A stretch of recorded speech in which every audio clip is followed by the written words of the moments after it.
السلام علیکم ورحمۃ اللہ وبرکاتہ۔ میرے چینل میں آپ سب کو خوش آمدید۔ ناظرین کرام، ہم نے ہمارے چینل پر ازواج مطہرات پر ایک سیریز کا آغاز کیا تھا، جس کی پہلی ویڈیو میں ہم نے نبی اکرم حضرت محمد صلی اللہ علیہ وسلم کی ازواج مطہرات کے متعلق بتایا تھا کہ وہ کتنی ہیں اور ان کے نام بھی بتائے تھے۔ تو آج کی ویڈیو میں ہم ام المومنین حضرت خدیجہ بنت خویلد رضی اللہ عنہا کے بارے میں بات کریں گے۔ ام المومنین حضرت خدیجہ رضی اللہ عنہا کا نام خدیجہ، کنیت ام ہند اور لقب طاہرہ تھا۔ ام المومنین خدیجہ رضی اللہ عنہا بالا جمع آپ صلی اللہ علیہ وسلم کی پہلی بیوی ہیں اور بالا جمع پہلی مسلمان ہے۔ کوئی مرد اور کوئی عورت اسلام لانے میں آپ سے مقدم نہیں۔ حضرت خدیجہ رضی اللہ عنہا قبیلہ قریش سے تھیں۔ والد کا نام خویلد اور ماں کا نام فاطمہ بنت زائدہ تھا۔ سلسلہ نسب قریش تک اس طرح پہنچتا ہے: خدیجہ بنت خویلد بن اسد بن عبد العزیٰ بن قصی پر پہنچ کر آن حضرت صلی اللہ علیہ وسلم سے سلسلہ نسب مل جاتا ہے۔ حضرت خدیجہ رضی اللہ عنہا کے والد خویلد بن اسد ایک کامیاب تاجر تھے اور نہ صرف اپنے قبیلے میں بڑی باعظمت شخصیت کے مالک تھے، بلکہ اپنی خوش معاملگی اور دیانتداری کی بدولت تمام قریش میں بے حد ہر دل عزیز اور محترم تھے۔ حضرت خدیجہ الکبریٰ رضی اللہ عنہا عام الفیل سے 15 سال قبل سن 555 عیسوی میں پیدا ہوئی۔ بچپن ہی سے نہایت نیک اور شریف الطبع تھیں۔ چونکہ حضرت خدیجہ رضی اللہ عنہا جاہلیت کے رسم و رواج سے پاک تھیں، اس لیے بعثت نبوی صلی اللہ علیہ وسلم سے بیشتر وہ طاہرہ کے نام سے مشہور تھیں۔ آپ کا پہلا نکاح ابو حالہ بن زرارہ تمیمی سے ہوا، جن سے ہند اور حالہ دو بیٹے پیدا ہوئے۔ ہند اور حالہ دونوں مشرف باسلام ہوئے، دونوں صحابی ہیں۔ ہند بن ابی حالہ نہایت فصیح و بلیغ تھے۔ حلیہ نبوی کے متعلق مفصل روایت انہی سے مروی ہے۔ ابو حالہ کے انتقال کے بعد عتیق بن عائذ مخزومی کے نکاح میں آئیں، جس سے ایک لڑکی پیدا ہوئی جس کا نام ہند تھا۔ ہند بھی اسلام لائی اور صحابیت کے شرف سے مشرف ہوئی، مگر ان سے کوئی روایت منقول نہیں۔ کچھ عرصے کے بعد عتیق کا بھی انتقال ہو گیا اور حضرت خدیجہ رضی اللہ عنہا پھر بیوہ کی بیوہ رہ گئیں۔ نفیسہ بنت منیبہ سے روایت ہے کہ حضرت خدیجہ رضی اللہ عنہا بڑی شریف اور مالدار عورت تھیں۔ جب بیوہ ہو گئیں تو قریش کا ہر شریف آدمی ان سے نکاح کا متمنی تھا، لیکن جب آن حضرت صلی اللہ علیہ وسلم حضرت خدیجہ رضی اللہ عنہا کا مال تجارت لے کر سفر میں گئے اور عظیم نفع کے ساتھ واپس ہوئے تو حضرت خدیجہ رضی اللہ عنہا آپ صلی اللہ علیہ وسلم کی طرف راغب ہوئیں اور مجھے آپ صلی اللہ علیہ وسلم کا عندیہ معلوم کرنے کے لیے بھیجا۔ چنانچہ میں آپ صلی اللہ علیہ وسلم سے آ کر ملی اور کہا کہ آپ صلی اللہ علیہ وسلم کو نکاح سے کیا چیز مانے ہے۔ آپ صلی اللہ علیہ وسلم نے فرمایا، میرے ہاتھ میں کچھ نہیں۔ میں نے کہا کہ اگر آپ اس فکر سے کفایت کیے جائیں اور مال اور جمال اور کفاءت کی طرف آپ صلی اللہ علیہ وسلم کو دعوت دی جائے، یعنی پھر تو کوئی عذر نہ ہوگا۔ آپ صلی اللہ علیہ وسلم نے فرمایا، وہ کون ہے؟ میں نے کہا، خدیجہ رضی اللہ عنہا۔ آپ صلی اللہ علیہ وسلم نے قبول کیا۔ حضرت خدیجہ رضی اللہ عنہا کی آپ صلی اللہ علیہ وسلم سے نکاح کے شوق میں اس چیز نے بھی اضافہ فرمایا کہ جاہلیت کی ایک عید میں مکہ کی عورتیں جمع ہوئیں، ان میں حضرت خدیجہ رضی اللہ عنہا بھی تھیں۔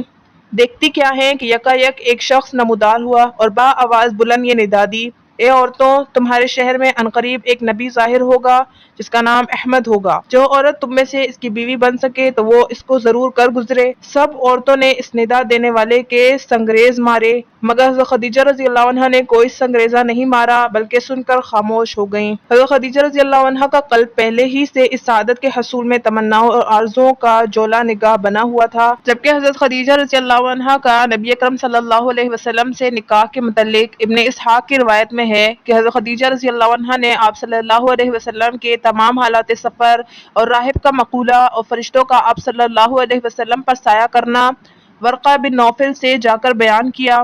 ورقہ نے کہا کہ خدیجہ رضی اللہ عنہا، اگر یہ واقعات سچے ہیں تو پھر یقیناً محمد صلی اللہ علیہ وسلم اس امت کے نبی ہیں، اور میں خوب جانتا ہوں کہ امت میں ایک نبی ہونے والے ہیں جس کا ہم انتظار کر رہے ہیں اور ان کا زمانہ قریب آ گیا ہے۔ ان واقعات کو سن کر حضرت خدیجہ رضی اللہ عنہا کے دل میں آپ صلی اللہ علیہ وسلم سے نکاح کا شوق پیدا ہوا۔ چنانچہ سفر شام سے واپسی کے 2 مہینے اور 25 روز بعد خود حضرت خدیجہ رضی اللہ عنہا نے آپ صلی اللہ علیہ وسلم سے نکاح کا پیام دیا۔ آپ صلی اللہ علیہ وسلم نے اپنے چچا کے مشورے سے اس کو قبول فرمایا۔ تاریخ معین پر آپ صلی اللہ علیہ وسلم اپنے چچا ابو طالب اور حضرت حمزہ رضی اللہ عنہ اور دیگر رؤسائے خاندان کی معیت میں حضرت خدیجہ رضی اللہ عنہا کے یہاں تشریف لائے۔ مبرد سے منقول ہے کہ حضرت خدیجہ رضی اللہ عنہا کے والد کا حرب فجار سے پہلے ہی انتقال ہو چکا تھا۔ نکاح کے وقت حضرت خدیجہ رضی اللہ عنہا کے چچا عمرو بن اسد موجود تھے۔ ابو طالب نے خطبہ نکاح پڑھا جس کے آخری الفاظ یہ ہیں: اما بعد، محمد وہ ہیں کہ قریش میں کا جو نوجوان بھی شرف اور رفعت اور فضیلت اور عقل میں آپ صلی اللہ علیہ وسلم کے ساتھ تولا جائے تو آپ صلی اللہ علیہ وسلم ہی بھاری رہیں گے۔ مال میں اگرچہ آپ صلی اللہ علیہ وسلم کم ہیں، لیکن مال ایک زائل ہونے والا سایہ ہے اور ایک عاریت ہے جو واپس کی جانے والی ہے۔ یہ خدیجہ بنت خویلد کے نکاح کی طرف مائل ہے اور اسی طرح خدیجہ آپ صلی اللہ علیہ وسلم سے نکاح کی طرف مائل ہے۔ نکاح کے وقت آپ صلی اللہ علیہ وسلم کی عمر شریف 25 سال کی اور خدیجہ رضی اللہ عنہا کی عمر 40 سال کی تھی۔ 20 اونٹ مہر مقرر ہوا اور حافظ ابو بشر دولامی فرماتے ہیں کہ مہر کی مقدار 12.5 اوقیہ تھی۔ ایک اوقیہ 40 درہم کا ہوتا ہے، لہٰذا کل مہر 500 درہم شرعی ہوا۔ حضرت خدیجہ رضی اللہ عنہا کا نام طاہرہ رکھا نہیں گیا بلکہ من جانب اللہ لوگوں سے ان کو طاہرہ کہلوایا گیا تھا تاکہ ان کی طہارت و نزاہت مشہور ہو جائے، جس طرح کہ نبی اکرم صلی اللہ علیہ وسلم کو امین کہلوایا گیا تاکہ آپ صلی اللہ علیہ وسلم کی امانت اور دیانت مسلم ہو جائے اور کسی کو اس میں کلام کی گنجائش نہ رہے۔ سب کو معلوم ہے کہ نبوت اور رسالت کوئی بادشاہت نہیں، دنیا کے عیش و عشرت سے اسے ذرا برابر تعلق نہیں، درہم و دینار کی یہ مجال نہیں کہ پیغمبر کے گھر میں کوئی شب گزار سکے، الا یہ کہ کسی قرض خواہ کے انتظار میں ایک آدھی شب ٹھہر جائے۔ ہفتے اور مہینے گزر جائیں کہ دن میں چولہا نہ سلگے اور راتیں گزر جائیں کہ گھر میں چراغ روشن نہ ہو، اور یہ بھی سب کو معلوم ہے کہ مال و دولت، عیش و عشرت، زر اور زیور کی محبت عورتوں کی فطرت میں داخل ہے، مگر باہما حضرت خدیجہ رضی اللہ عنہا کا تمام اشراف اور رؤسائے مکہ کا باوجود ان کی تمنا اور آرزو کو چھوڑ کر آن حضرت صلی اللہ علیہ وسلم کی طرف مائل ہونا آپ صلی اللہ علیہ وسلم کی طہارت اور نزاہت کی روشن دلیل ہے، اور اسی سے حضرت خدیجہ رضی اللہ عنہا کے فہم اور فراست کا اندازہ ہو سکتا ہے۔ اگر نبی کریم صلی اللہ علیہ وسلم اور حضرت خدیجہ رضی اللہ عنہا کے نکاح کے بعد ولیمے کی بات کی جائے تو بعض روایات میں مذکور ہے کہ ایجاب و قبول کے بعد حضرت خدیجہ رضی اللہ عنہا نے ایک گائے ذبح کرائی اور کھانا پکوا کر مہمانوں کو کھلایا۔ اگر اولاد کی بات کی جائے تو انہی کے بطن سے آپ صلی اللہ علیہ وسلم کی 4 صاحبزادیاں زینب، رقیہ، ام کلثوم، فاطمہ اور 2 لڑکے پیدا ہوئے، لیکن آن حضرت محمد صلی اللہ علیہ وسلم کی اولاد کے بارے میں اقوال مختلف ہیں جس کے بارے میں ہم پھر کسی ویڈیو میں بات کریں گے۔ حضرت خدیجہ رضی اللہ عنہا کی وفات کی بات کی جائے تو جب تک حضرت خدیجہ رضی اللہ عنہا زندہ رہیں اس وقت تک آپ صلی اللہ علیہ وسلم نے دوسرا عقد نہیں کیا۔ 10 نبوی میں ہجرت سے 3 سال بیشتر مکہ میں انتقال ہوا اور حجون میں دفن ہوئی۔ آن حضرت صلی اللہ علیہ وسلم نے خود قبر میں اتارا، نماز جنازہ اس وقت تک مشروع نہیں ہوئی تھی۔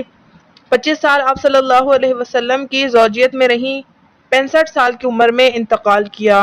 انا للہ و انا الیہ راجعون۔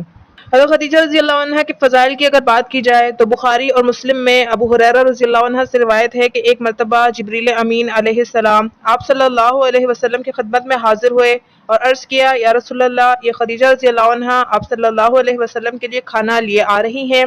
جب آپ صلی اللہ علیہ وسلم کے پاس آئیں تو ان کے پروردگار کی طرف سے اور پھر میری طرف سے ان کو سلام کہہ دیجئے اور ان کو جنت کے ایک محل کی بشارت دے دیجئے جو ایک ہی موتی کا بنا ہوا ہوگا، اور اس محل میں نہ کوئی شور و غل ہوگا اور نہ کسی قسم کی مشقت اور تکلیف ہوگی۔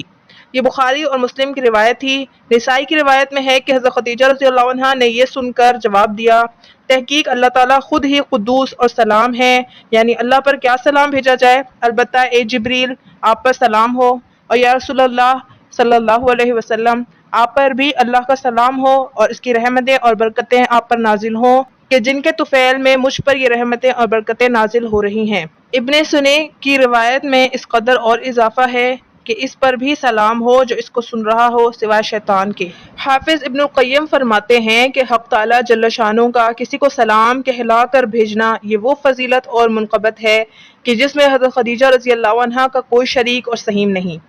علماء کا اس پر اتفاق ہے کہ عورتوں میں سب سے افضل یہ 3 عورتیں ہیں،